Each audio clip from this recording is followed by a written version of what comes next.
Acara ini dipersembahkan oleh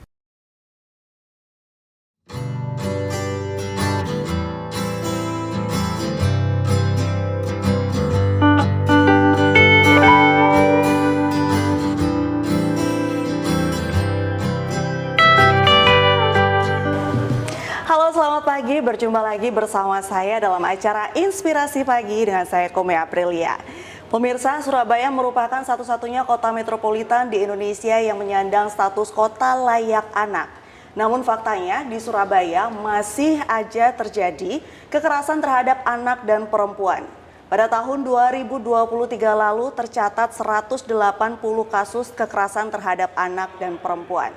Tahun 2024 ini belum genap jalan 2 bulan, sudah tercatat 4 kasus kekerasan terhadap anak dan perempuan. Dan saat ini saya sudah bersama dengan Bapak Cucu Suparyono. Kita akan berbincang-bincang bagaimana sebenarnya perlindungan anak di kota Surabaya ini. Selamat pagi Bapak. Pagi. Apa kabar hari ini Pak? Luar biasa. Luar biasa, Iya. baik ya Pak ya. Iya. Pak, ini saya dengar beberapa hari terakhir ini mulai dari bulan Januari kemarin kayaknya miris sekali Pak. Iya. Baru bulan Januari Iya. sudah ada 4 kasus kekerasan terhadap anak dan perempuan. Padahal Surabaya sendiri adalah kota metropolitan di Indonesia yang dianggap layak terhadap anak selama 6 tahun Betul. berturut-turut. Betul. Kemudian Surabaya juga sudah terdaftar di CFCI. Iya. Satu-satunya kota di Indonesia yang Iya. terdaftar di CFCI. Betul. Nah ini gimana nih Pak? Kok kayaknya agak-agak ada informasi yang Iya. positif, tapi ada yang negatif juga nih Pak. Betul. Jadi kebetulan saya kemarin itu ketua penyusunan Perda Perlindungan Anak. Jadi saya bersama kawan-kawan menyusun bagaimana kita DPRD Kota Surabaya menyusun suatu perda di mana perda tersebut yang benar-benar memuat hak-hak anak supaya terpenuhi. Baik. Sebagai satu contoh, di salah satu pasal, salah satu ayat berbunyi, pemerintah Kota Surabaya wajib untuk menyediakan pendidikan dan kesehatan. Nah, kalau ditilik kenapa akhir-akhir ini banyak sekali kekerasan terhadap anak dan perempuan ya. Ini kita juga harus bicara juga secara menyeluruh. Karena pemerintah kota juga tidak akan mungkin bisa mengawasi setiap rumah tangga, setiap kampung, setiap gang. Jadi yang pertama dilakukan pemerintah kota untuk tindakan yang perlu dilakukan adalah membuat perda. Dan itu sudah dibuktikan dengan perda perlindungan anak tadi yang sudah selesai. Dan di situ kita juga mengatur bagaimana ketika proses hak-hak anak itu dilindungi. Jadi ketika ada suatu terjadi kekerasan, SOP-nya bagaimana, dinas yang bekerja, bagaimana penanganannya, bagaimana apa ya istilahnya solusinya. Yang terpenting adalah mental dari korban tersebut. Nah yang kedua, kalau secara kami berpikir yang terpenting adalah bagaimana hal ini tidak terulang lagi. Dengan cara apa? Karena banyak sekali korban kekerasan ini kan tidak pernah speak up. Iya. Bagaimana caranya kita bisa membuat para korban ini speak up? Contohnya beberapa kasus kemarin saja ya, 2 korban kasus anak itu juga nggak berani speak up. Bahkan ibu korban kekerasan pelecehan seksual terakhir itu sudah mengetahui dari lama, tetapi beliau tidak berani speak up. Karena apa? Karena ada beberapa hal, banyak faktor yang beliau takutkan ketika ini dilaporkan. Balik lagi ketika kita memberikan karakter yang kuat ke anak, berani speak up. Beberapa dari pemerintah kota juga istilahnya sudah menyiapkan beberapa program, antara lain teman sebaya, terus menjadikan BP. Zamannya kita kan kalau namanya guru BP kan dipanggil BP kita pastikan melakukan kesalahan. Tetapi sekarang kita menginginkan pemerintah Kota Surabaya BP itu sebagai konselor anak. Jadi kayak teman sejawat bagaimanapun juga bisa konselor di situ. Untuk perempuan di tingkat RW, di tingkat RT itu juga sudah disiapkan beberapa kader-kader dari DP3 APKB untuk menjadi teman curhat bagi ibu-ibu. Dan ini kan membentuk satu istilahnya peran serta masyarakat yang ada di situ. Jadi hal-hal yang bisa kita siapkan buat anak ini kita menginginkan yang terbaik.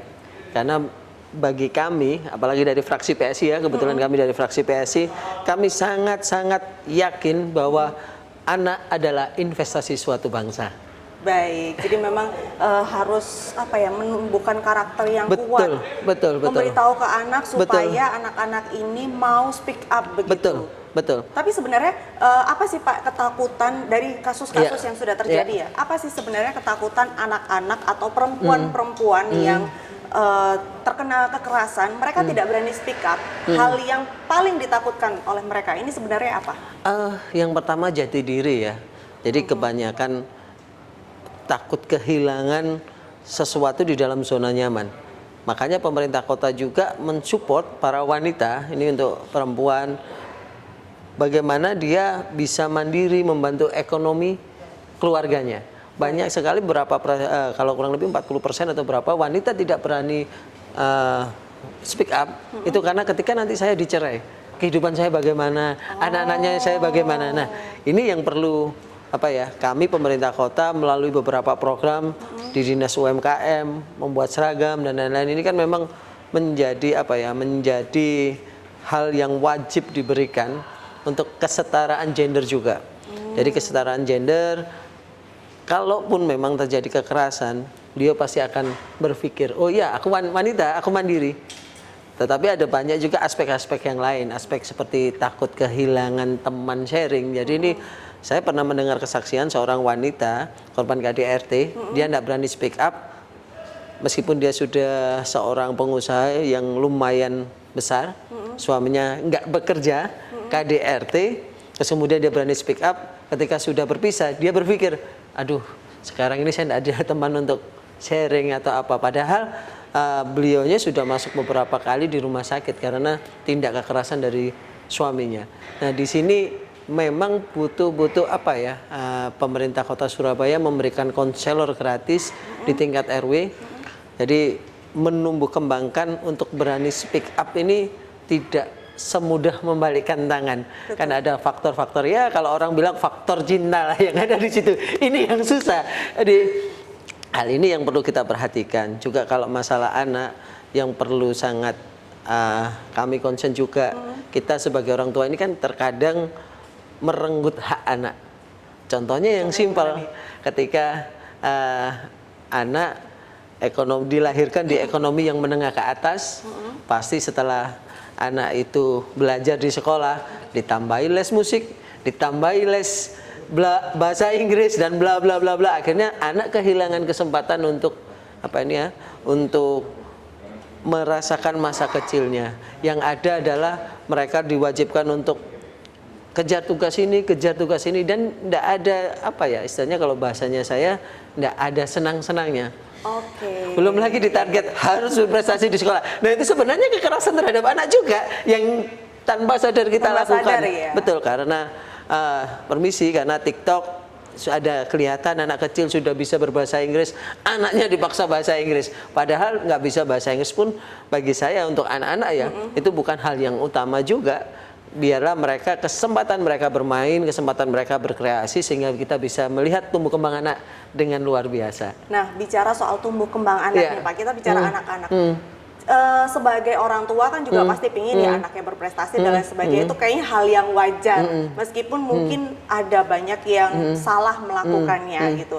Sebenarnya di usia berapa sih Pak kita sebagai orang tua itu bisa memberikan pelajaran tambahan selain dari sekolah agar si anak-anak ini bisa menikmati masa kecilnya begitu? Iya. Saya nggak akan memakai contoh lain, saya memakai anak saya sendiri. Saya pernah datang ke guru anak saya ngomong, Bu, kalau anak saya tidak naik kelas, silakan tidak naik kelas kan. Tetapi yang terpenting saya menginginkan anak saya mengikuti ujian soal secara jujur. Sama ketika di rumah pun saya tidak memaksa dia untuk selalu pintar matematika, pintar sains. Saya terapkan ke dia bagaimana dia bisa menemukan 9 kecerdasannya dia. Setiap manusia kan punya 9 kecerdasan. Ada cerdas kinetik, ada cerdas linguistik. Jadi kita bantu, kita sebagai orang tua mulai dari dini kita lihat anak kita, oh anak kita suka musik. Mungkin kita bisa tambahkan alat-alat musik atau istilahnya instrumen-instrumen musik di rumah. Nggak usah ketika anak sudah suka musik kita bebani les sains. Jadi kita juga harus melihat bakatnya begitu ya. Kita kan orang tua kesannya kadang kita itu otoriter. Dulu kita pingin pemain musik atau punya suatu grup band, pegang gitar, terus kemudian kita lihat padahal anaknya tidak di musik, tapi kita orang tuanya karena orang tuanya suka musik, dijejalilah anaknya dengan musik. Atau kita sebagai anak dari seorang pemuka agama, terus kita menjadikan anak ini jadi tidak bisa. Kalau menurut saya pribadi, sama saya memberikan kebebasan buat anak saya. Apapun yang dia mau kita sebagai orang tua support.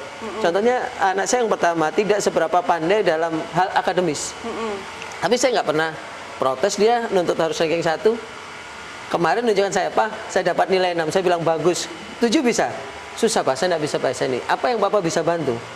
Kan kalau orang tua kelihatan anaknya jelek, wah kamu jelek di IPA, panggil guru, kamu harus belajar. Nah yang di situ itu kita merenggut hak anak kita tersendiri gitu loh. Baik.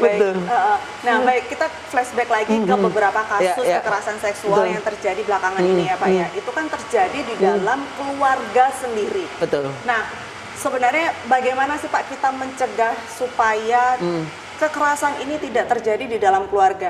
Misalkan kayak tadi ibunya sebenarnya sudah tahu, tapi takut untuk speak up. Nah, sebelum gimana caranya untuk mencegah begitu? Ya saya bilang tadi, ini kan memerlukan peran serta masyarakat juga.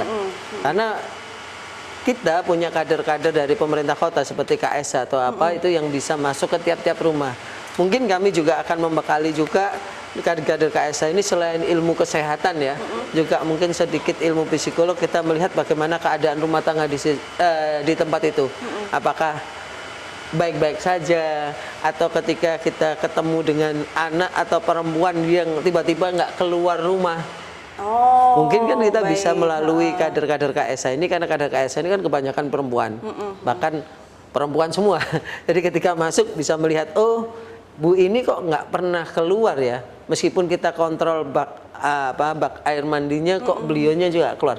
Ini mungkin sebagai satu tanda tanya, mungkin beliau melaporkan ke Pak RT, terus kemudian ketemu, atau bagaimana kita mencoba membuat satu satu pembekalan yang hebat buat kader-kader Surabaya hebat. Jadi bagaimana kekerasan itu diminimalin sedini mungkin. Jadi saat ini memang kita sudah ada program di tiap RW melalui DP3 APKB, itu sudah dibuatkan satu RW itu satu psikolog, di mana ketika ada konsultasi secara gratis ya, bagaimana menghadapi suami yang KDRT atau mau melapor, jadi ada pendampingan di situ.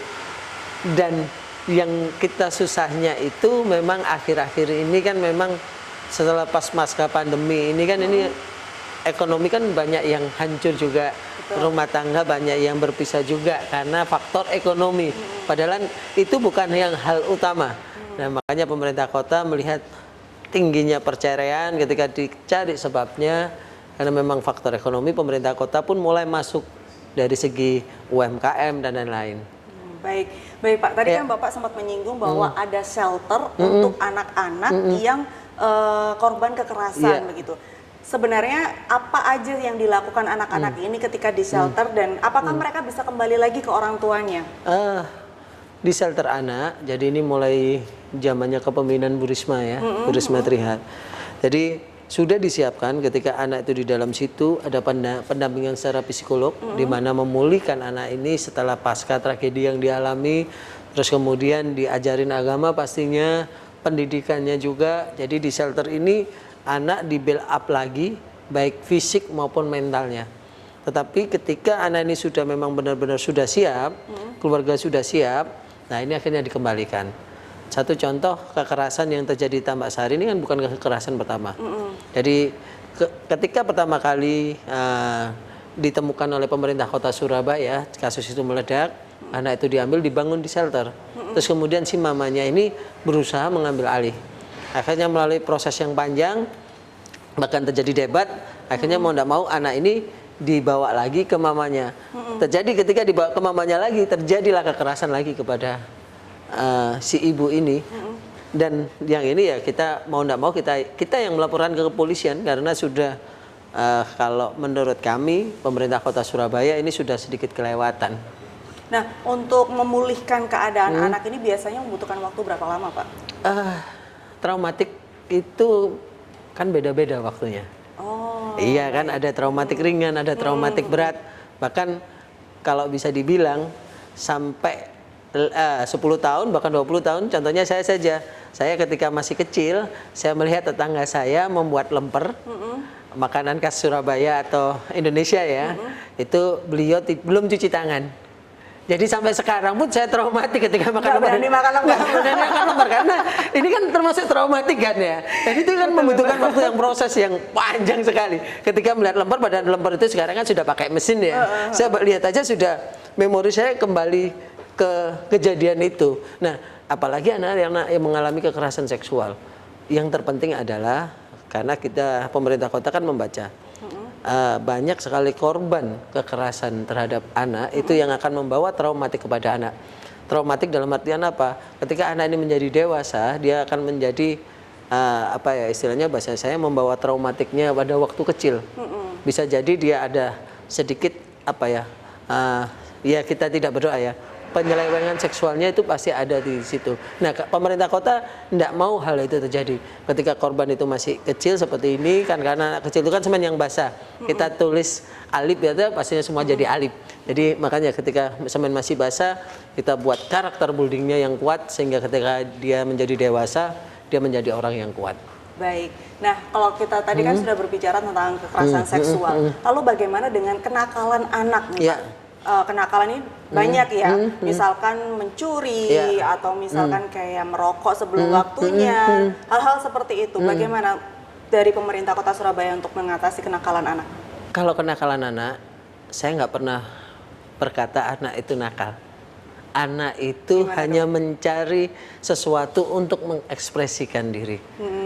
Contoh, ketika kita masih remaja, kita akan mencari sesuatu untuk supaya kita dikenal orang. Who am I? Sehingga orang menyorot kita gitu loh. Kita itu apa? Nah, pemerintah kota sudah mulai mengembangkan taman-tamannya untuk anak-anak ini bisa berkreasi. Di tingkat jajaran kelurahan kita mencoba membuka beberapa beberapa pelatihan buat adik-adik bisa mengekspresikan diri. Ada tari dance modern, tari tradisional. Terus kemudian bidang olahraga kita mensupport bagaimana olahraga itu bisa mengalihkan. Pemerintah kota juga mencoba mengajak Gen Z ya, generasi Z untuk aktif menunjukkan kreativitasnya. Kita membuka taman-taman yang ada skateboardnya, menggandeng adik-adik stand up supaya melatih. Jadi ketika orang sudah capek akan kegiatan positif, dia pasti tidak akan berpikir sesuatu yang negatif. Baik, betul. Iya kan? Iya. Dihabiskan aja energinya. Buat pertandingan bola, buat pertandingan voli.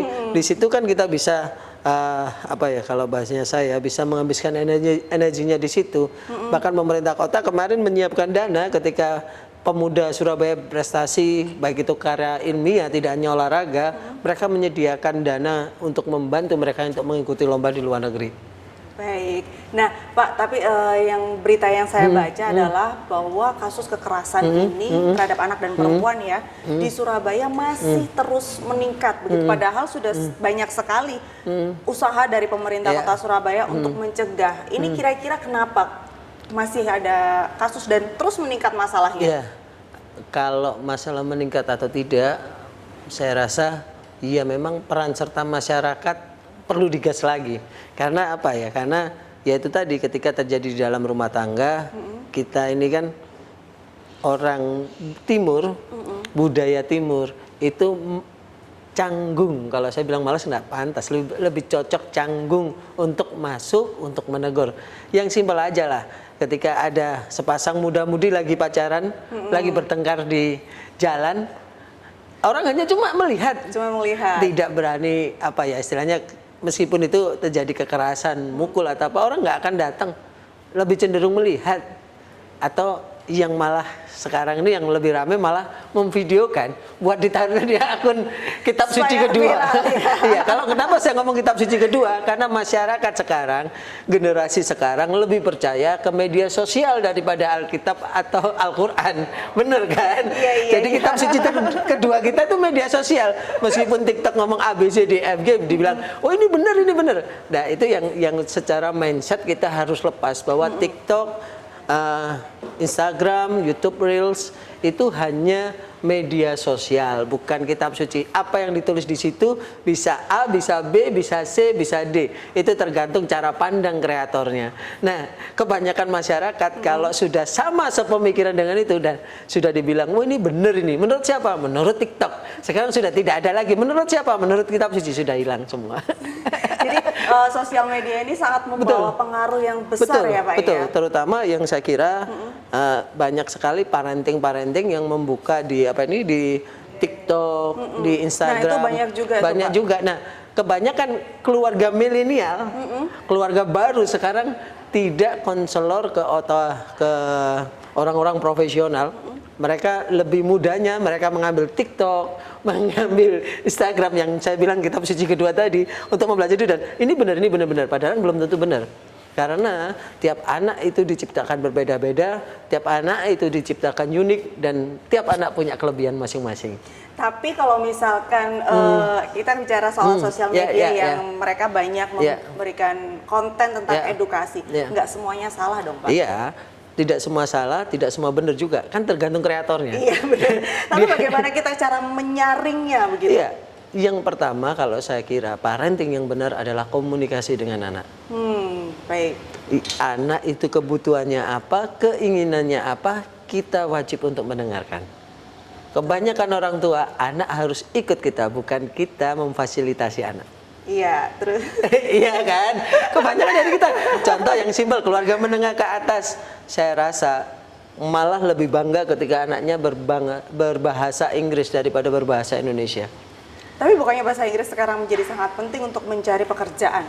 Oke, saya setuju dengan itu. Tetapi pertanyaan sekarang, bagaimana jika bahasa Indonesia lama-lama akan hilang? Ingat, beberapa bahasa Papua sudah hilang. Bahasa daerah Jawa sudah hilang, bahkan hampir ya mungkin 25% lah kalau saya bilang menggunakan, untuk di kota Surabaya ya, menggunakan bahasa Jawa. Bahasa Kromo Inggil, Kromo Alus sudah hilang. Sudah nggak bisa. Sudah nggak bisa. Gen Z udah nggak bisa. Nah, kalau semua berpikir bahasa Inggris lebih baik daripada bahasa Indonesia, kasihan dong kakek nenek kita yang 28 Oktober 1928 mendeklarkan bahwa berbahasa satu bahasa Indonesia. Betul. Dan itu juga menjadi PR juga bagi kami pemerintah kota Surabaya. Saya beberapa kali bicara dengan Dinas Pendidikan, Pak, jangan lupa sekolah-sekolah internasional itu memang memakai bahasa Inggris, tetapi jangan sampai bahasa Indonesia tidak diajarkan sama sekali di sekolah itu. Oke. Nggak usah jauh-jauh, temannya anak saya saja, usia kelas 6 SD, nggak bisa berbahasa Indonesia. Padahal tapi lebih pandai bahasa Inggris. Komunikasi di rumahnya dia pakai bahasa Inggris. Padahal dia mama papanya nggak pernah keluar negeri. Tetapi anak ini tidak bisa berbahasa Indonesia, ngeri nggak? Iya. Nah ini kalau semua berkonsep, wah bahasa Inggris yang paling utama. Aduh kasihanlah bahasa Indonesia. Kalau saya sih sampai sekarang pun, saya mengajarkan kepada anak saya tetap berbahasa Indonesia. Karena saya dari orang Jawa, saya juga mengajarkan anak saya berbahasa Jawa.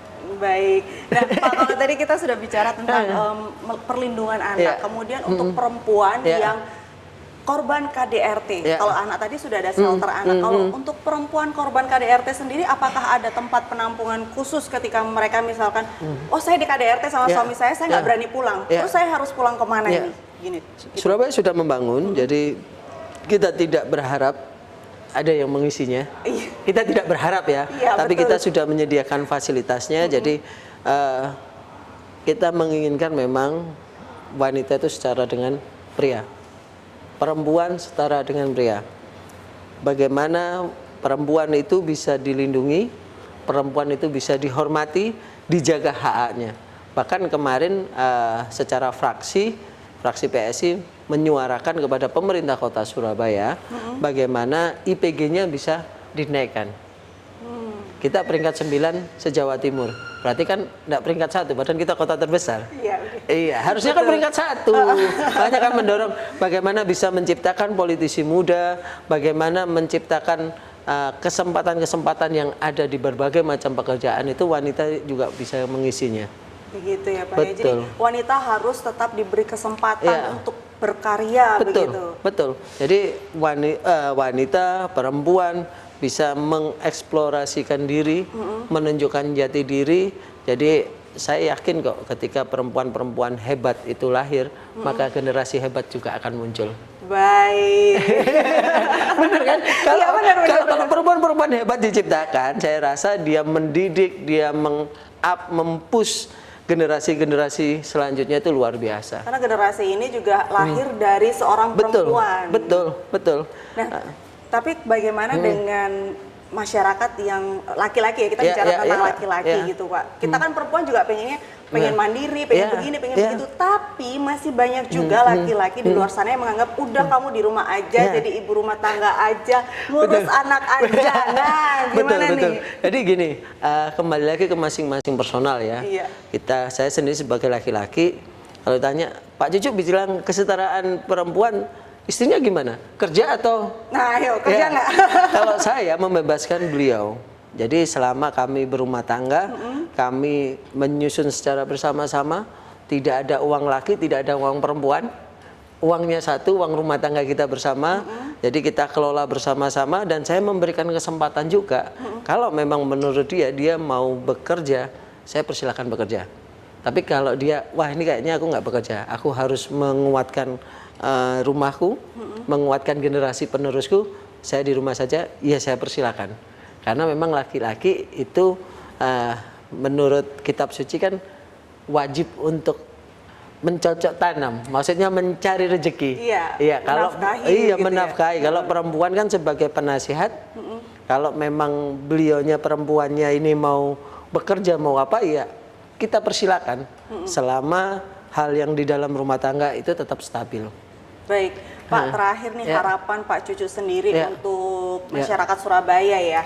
Bagi anak-anak, kemudian juga para perempuan di Surabaya, bagaimana sih sebenarnya harapan Pak Cucu, terutama untuk menanggulangi kekerasan anak dan perempuan? Betul.